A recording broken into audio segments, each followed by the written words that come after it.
ইরানে ইসরায়েল যুক্তরাষ্ট্রে হামলা ইস্যু যেন দুভাগে বিভক্ত বিশ্ব। একদিকে ওয়াশিংটন তেল-আবিব, অন্যদিকে তেহরান। এমন প্রেক্ষাপটে যুদ্ধ নিয়ে মিত্রদের সমর্থনের বার্তা দিচ্ছে বিশ্বের শীর্ষ দেশগুলো। রাশিয়া চীনের পর এবার ইরানের পাশে দাঁড়িয়ে যুক্তরাষ্ট্রে কড়া সমালোচনা করল উত্তর কোরিয়া। দেশটি বলেছে তেহরানের ওপর এই হামলা অবৈধ।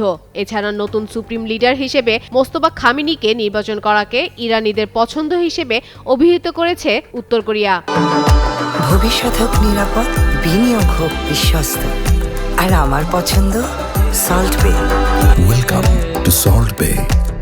বুধবার উত্তর কোরিয়ার পররাষ্ট্র মন্ত্রণালয়ের এক মুখপাত্র এসব কথা বলেন। তিনি বলেন, তারা ইরানের হামলার কঠোর নিন্দা জানান। ইসরায়েল ও যুক্তরাষ্ট্র মধ্যপ্রাচ্যের শান্তি স্থিতিশীলতা নষ্ট করছে। ইরানে অবৈধ হামলা চালিয়ে বিশ্বব্যাপী তারা স্থিতিশীলতা নষ্ট করছে। অন্য দেশের সরকারকে হেনস্থা করতে হুমকি ও হামলার গ্রহণযোগ্য নয় বলেও উল্লেখ করেছে দেশটি। উত্তর কোরিয়া আরও বলেছে, ইরানের অ্যাসেম্বলি অব এক্সপার্ট নতুন যে সুপ্রিম লিডার নির্বাচন করেছে তাকে তারা শ্রদ্ধা জানান এবং এই নির্বাচনে ইরানিদের চাওয়া ফুটে উঠেছে।